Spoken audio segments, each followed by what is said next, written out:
All right, so now I wanted to bring up the other thing. And the other thing is manufacturing and selling, promoting, and marketing these games. Yep. I thought about it a lot. I don't have a lot of money.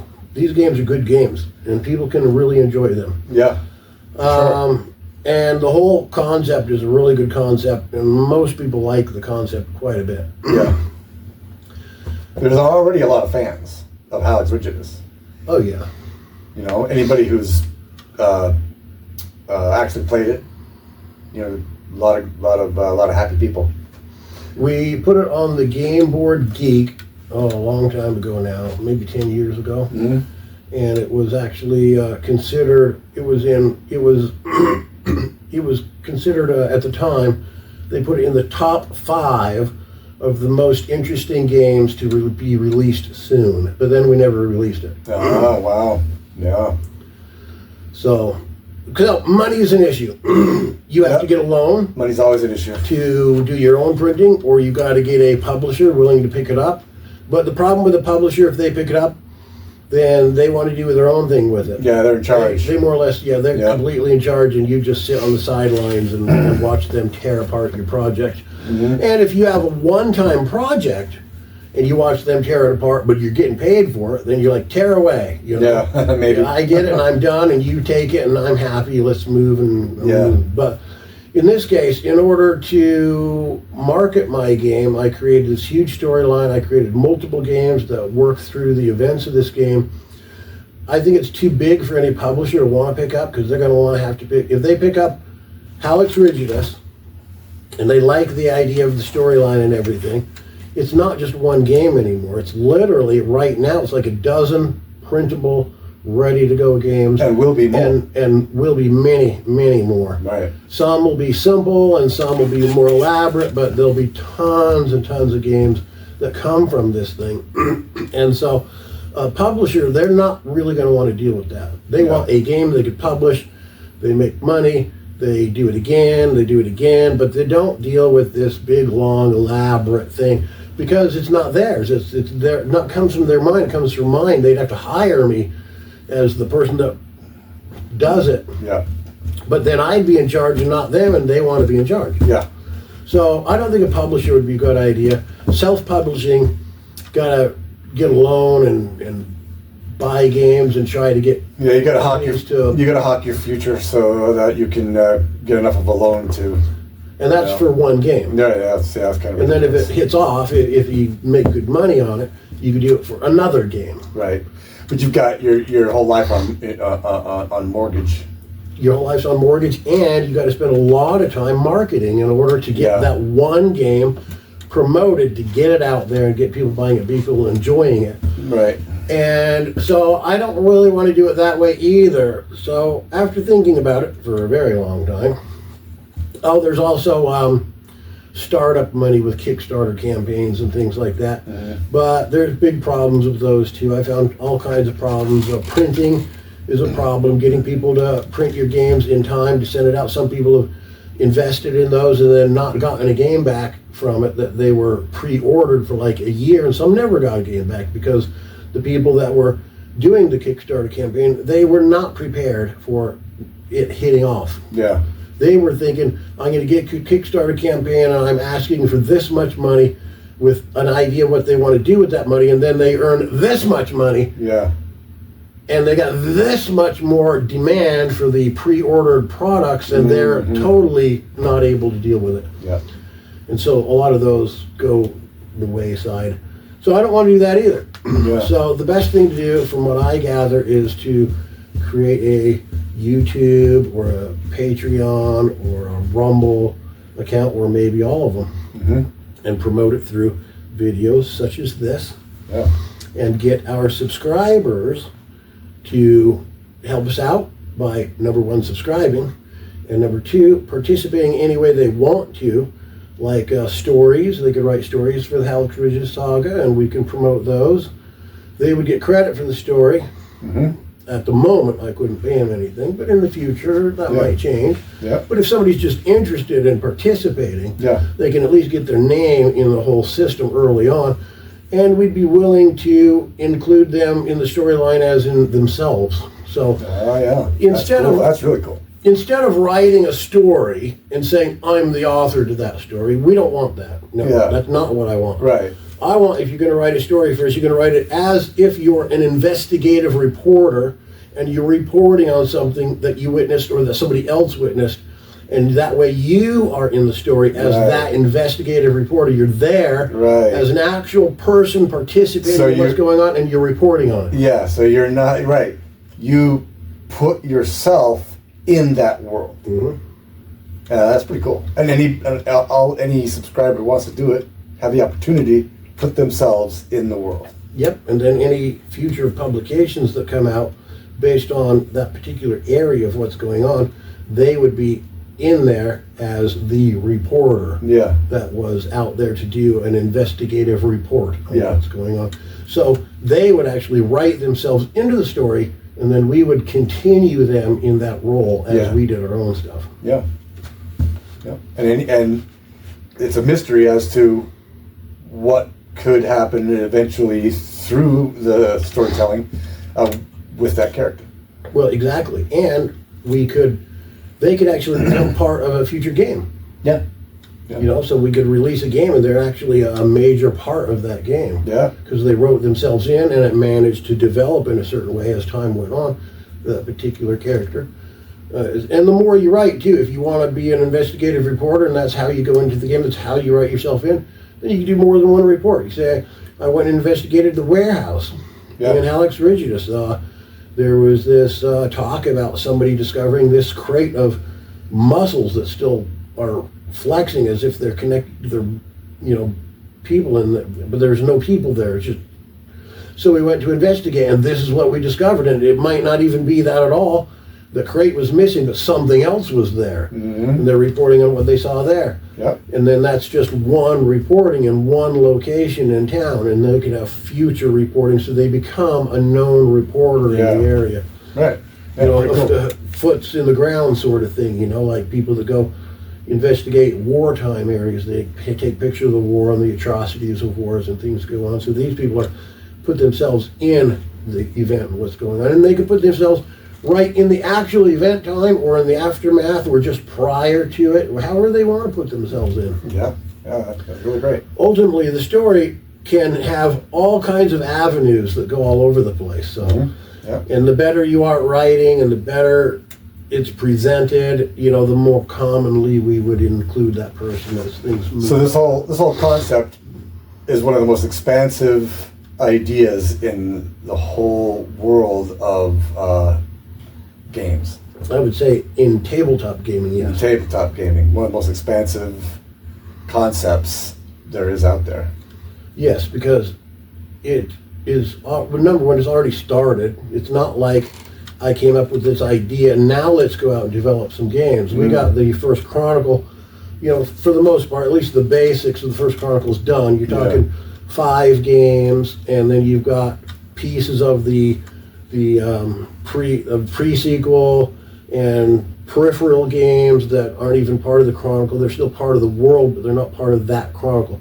The Chronicle is Hallex Rigidus and the events that take place directly around that event. But there's still other things happening, like Jeremy's Raceway is independent. It's just this raceway that was developed. Now later, in '69, they're influenced by the psychic stuff, and so you can get a small expansion. It's just an extra set of cards that you insert into the racing deck that show some of the things that are going on at the racetrack during that event. Yeah.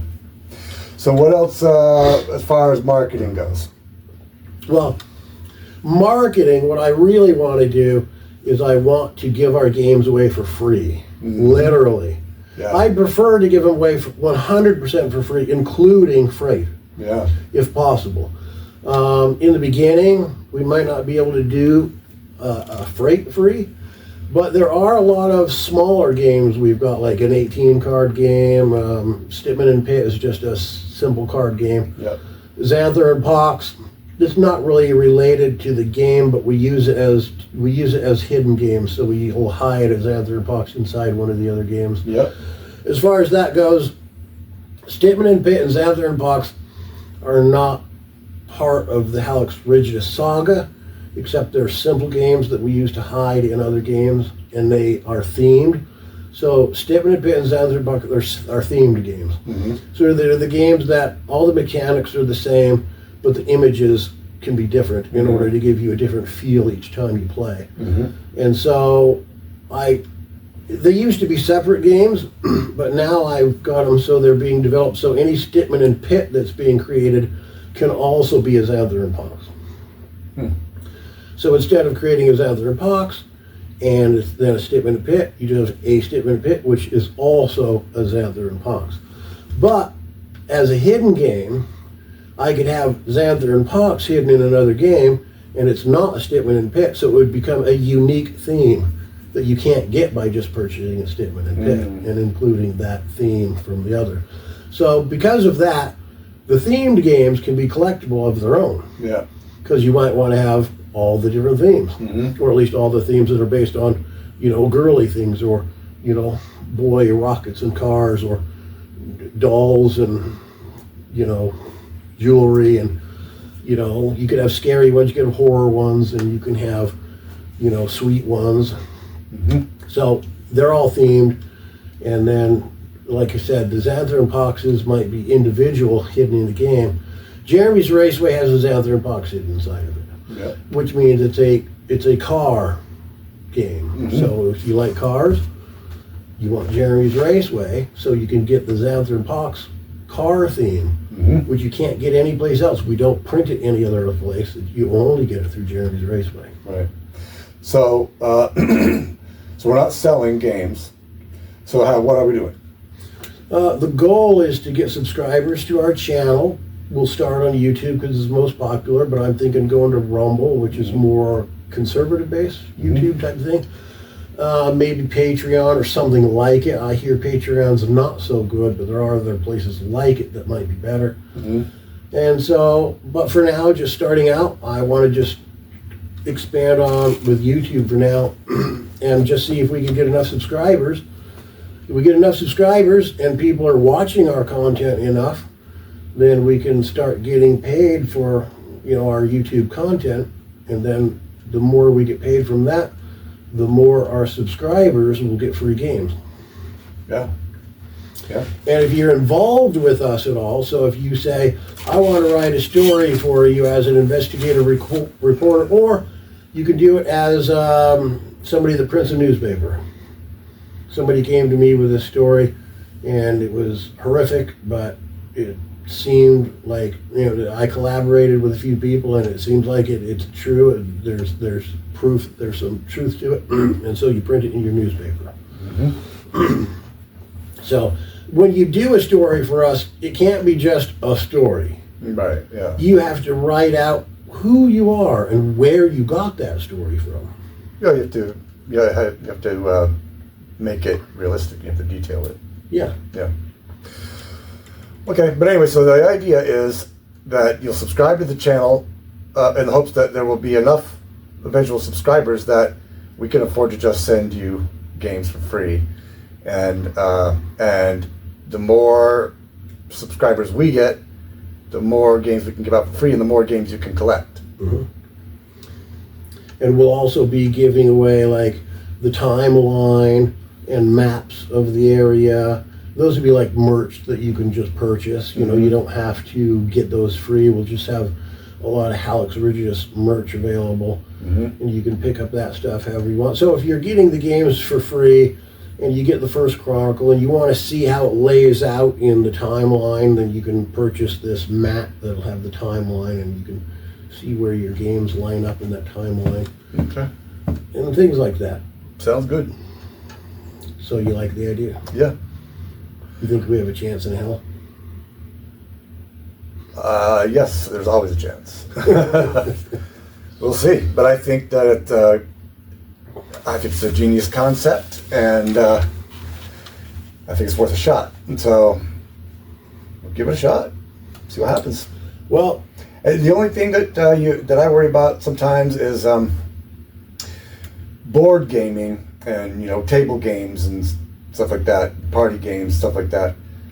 They kind of have a reputation nowadays for being kind of retro, because now everybody's into video games, and so I'm kind of curious to see how much interest we're going to get over a high-tech platform like YouTube for a low-tech product like board game. Well, I'm kind of curious about that too. I know that there is a huge market for board games. It is a billion-dollar industry. That's true. That is true. So it's still, people that produce board games are still making money out there in the world. So, But it's very competitive. Which is, but it is very competitive. But that's kind of to the point of what we're talking about here. By doing it this way, by marketing it in a totally different approach, we can kind of slice through some of that competition. I think so. Yeah. And the way we're doing it, our games don't compete with each other, they support each other. Right, yes, exactly. So, yeah, I think it's great. I think it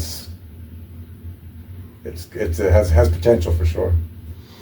Well, I can't do it alone. I've been doing it alone for decades, and although I do tons of games aren't a problem for me at this point in time. I've been doing it for a long time, and developing a game isn't difficult. It's mostly test play and getting enough people willing to test play, so that kind of slows me down. Yeah. But I've gotten pretty good with games that I can actually test. I'm kind of like chess. I don't do chess much, but people that play chess a lot, Yeah. they talk about how they could see moves they had, a certain Yeah. amount of moves they had. And so I can kind of do that with designing a game. I can see moves ahead. So when I'm doing one and I'll talk to somebody, say, this is what I'm trying to do, and they give me advice, and I'm saying, well, I've already worked past that. Mm-hmm. Because I already know what the conundrums are that are going to happen, or the possibilities, and so I've worked all that out, and now I'm over here, so people give me advice, and they're still back here, but I'm already up here. Mm-hmm. But there's more to designing a game than just designing the game itself. There's also the print.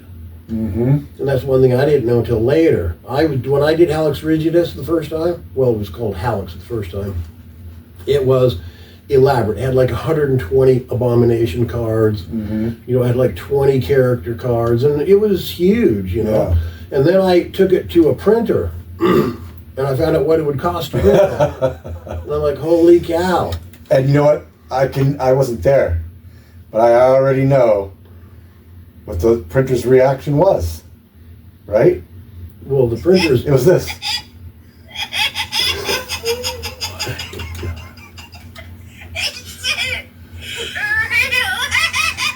Yeah, that was a bit, yeah. That's exactly what they were thinking. That was a printer's reaction. That was the printer's reaction. The problem is when you're creating a complex game, it can be expensive, that's fine. But it has to be expensive in a way that it's worth the price. Right. And so when you got a game that's all cards, unless there's a reason why it's going to cost a fortune in order to get it, like Magic the Gathering. You get a ton of cards and eventually you'll spend a lot of money on the thing. But in the beginning, you get the single playable deck, which is what, like $20. So it's not too bad. You get a single playable deck that's $20. You don't have much to it, Yeah. but you can play the game with that. Yeah, you can build But on it then- slowly. Yeah, and so you want to get more, you go buy booster packs, which are like, Yeah. $8 to $12. Now, 6 months down the line, I'll have spent, $300-400 or more on Magic the Gathering, but I'm doing it bit by bit. But when you give somebody a board game, and you say, this is a one-time board game, you're never going to expand on it, and you're just going to get this once, and then you play it, and this is what you play, and you've got to pay me $300, Yeah. then it's like, well, what's in it? Some gamers are okay with spending $300, but they want to know what's in it. So, well, what's in it for $300? You say, well, a board and a pile of cards. Well, that's not interesting. Right. Not Right. for $300. Right. No. So that again, another reason why this concept is, I think, genius, because you can bypass all that stuff. And you can still get the pile of cards, but you do it through 3 generations of gaming. Right. You got Halix Rigidus, Yeah. And then you purchase Halleck City, Yeah. but all the cards are interchangeable. And then you purchase a new Halleck's, but all the cards are interchangeable. Yeah. So you're still getting all those cards in a single game, but you got to buy 3 separate games over a period of time. Yeah. But in our case, you get Halleck's Rigidus for free. Yeah. And then either through your participation, through reporting, or because you're subscribing and you're watching and you're, doing whatever, you get higher on the list, then you're going to get Halleck's Rigidus, Halleck's City, new Halleck's, and then you'll want all the peripheral games that are events that happen around that. Yeah. Some games you like better than other games, but you want them all because they all are the world that you're Yeah. participating Right. in. You want to build that world. I just realized that clock doesn't work. It's saying the same time since we first came in here. Yes, it's been 2:45 for hours. So, does that sum it up? I think that does sum it up. All right. So that's what we're looking for. We're going to be putting content like this on YouTube. I don't plan on editing it at all, so I don't know if people are going to like it or anything. That's you guys. They're gonna love okay, now, us. I am Nathan Atwater, and I've been working on this since, let's say 2003, I believe, or actually a little more than that, the year 2000 maybe. I started working on it with a friend. I won't go into the details of that today, but it's kind of an interesting tale, I guess, for some people anyway. And I've been doing it for a long time, and then I moved to Maine a few years ago, and I realized that I've been working on this for so long and making good progress as far as game design goes and the world development goes, but as far as getting it to people, not doing so well. So I decided to try a YouTube channel and do it that way. And this is my brother, and I decided to get him involved because he's capable and he's fun, and you need somebody that's fun to do this sort of thing. So he's my new partner. All right. So, yeah, I think that's a wrap. That is a wrap. We'll see you guys on the flip side.